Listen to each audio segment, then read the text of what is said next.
Përshëndetje të dashur miqtë e mi, përshëndetje të nderuar ndjekës, se ja ku po ritakohemi sërish me mua Tirona Lilin, pikërisht tu në kanalin Monitor TV për të nisur ditën ton maraton të gjatë në fakt, të komentimeve dhe të ngjarjeve më të fundit.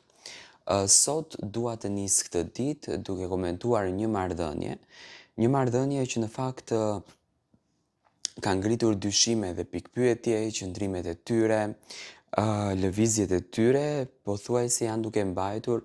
publikun bërthyer për ekrani për të kuptuar më shumë se çfarë po ndodh me këtë marrëdhënie. Është një lojë apo është një dashuri e vërtetë? Që nga dita kur Brikena dhe Mateo janë hequr nga followers në Instagram, do me thënë ato nuk janë hequr, po ka një opsion aty që mundesh të mbyllësh atë follower që ti nuk dëshiron për shembull ta tregosh te publiku, që në këtë rast Mateo ka mbyllur Brikenën dhe Brikena Mateon, se për t'u bërë delete nuk janë bërë delete, do me thënë mes njëri tjetrit, kanë vazhduar t'jenë friend siç herën e kaluar, ka ngritur një pikpyetje të madhe te publiku dhe publiku në fakt është i ndarë në dysh. Disa mendojnë që çifti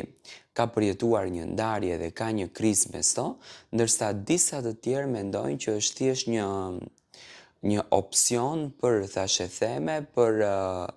lajme portalesh dhe është një strategji në fakt marketingu e çiftit. Domethënë ka patur dy mendime të ndryshme në raport me këtë çiftin. Tani nga informacione që unë kam arritur të siguroj deri më tani, sepse dua të jem me informacione, nuk dua që të flas në ajër, edhe pse gjithmonë kam qenë koherent, do me thënë nuk e kam dhënë mendimin tim të fundit në raport me këtë çift, gjithmonë kam folur me doreza, do me thënë kam patur një bagazh në raport me Brikenën edhe Mateon me marrëdhënien e tyre, kam arritur të kuptoj që këto lëvizje dhe këto ndarje të vogla, le t'i themi, janë ndarje për media. Do me thënë, Mateo dhe Brikena një periudhë filluan që t'u del emri që ndiqen në rrjetet sociale, tani nuk ju del më. Çifti nuk është se ka fol për këtë gjë, nuk është se ka komentuar diçka në asnjë mënyrë, ato hodhën një foto në story dhe menjëherë pas pak minutash, pas pak orësh gjithçka ndryshoi, domethënë gjithçka mori krejtësisht një kahje tjetër, gjithçka mori një dimension tjetër dhe të gjithë u ngritën duke pyetur se çfarë në të vërtetë po ndodh me këtë marrëdhënie dhe pse janë këto gjëra. Unë këtë lëvizjen, unë personalisht, e shikoj më së shumti për klikime. Do të thënë nuk e shoh një lëvizje për inate, për mbledhje, një lëvizje që do të dëmtonte Mateon edhe Brikenën, e shoh si një lëvizje për klikime, do të thënë nuk është një ndarje. Raporti i tyre është ideal, ato në prapasken janë fantastik, gjatë orarit me patjetër, do me thënë të punës së tyre, sepse ato në fund ditës e kanë orar pune dhe duhet të jenë të fokusuar në gjën që bëjnë, sepse kanë nënshkruar një kontratë e cila, do me thënë, duhet realizuar tek ato dhe duhet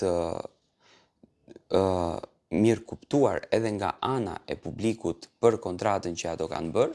dhe kjo gjëja në fakt i bën ato që të jenë më të do me thënë, më të dashur dhe më të fokusuar tek publiku. Mos besoni në një ndarje, ju kisha thënë që mos besoni në një ndarje, nuk ekziston një ndarje. Informatat e mia janë që çifti është në një raport harmonikisht shumë të lumtur dhe një raport shumë të mirë. Tani, unë nga eksperienca ime po ju a them që të qenurit personazh publik dhe të qenurit pjesë e skenave gjigande është më se normale që të bëhen lëvizje të tilla, do me thënë të bëhen forma të tilla të marketingut. Këto quhen lëvizje marketingu. Në jetën mediatike këto quhen lëvizje marketingu. Në qoftë se një personazh publik, supozojmë, nuk do të bën një lëvizje të tillë, që do me thënë të ketë skandale të tilla, ashtu siç i quan vetë publiku, për mendimin tim nuk është se i shitet materialit të cilin e ka. Unë e shoh që çifti dëshiron që të jetë në qendër të vëmendjes, kanë fituar famën e tyre, kanë fituar interesin që publiku ka një interes të madh për t'i ndjekur, për të qenë pranë tyre, për të kuptuar çdo lëvizje që ato kanë, dhe në këtë mes unë e shoh çiftin që thjesht domethënë bën lëvizje të vockla vetëm e vetëm për t'u shkruar titujt e mëdha, domethënë këto tituj që ne i lexojmë nëpër portale që portalet nuk ndalojnë së shkruari për këtë dyshe. Besoj në atë që kam besuar gjithmonë, domethënë që në ditën e parë un kam parë një shkëndi mes këtyre të dive, do të them një shkëndi dashurie, dhe më pas domethënë kam kuptuar që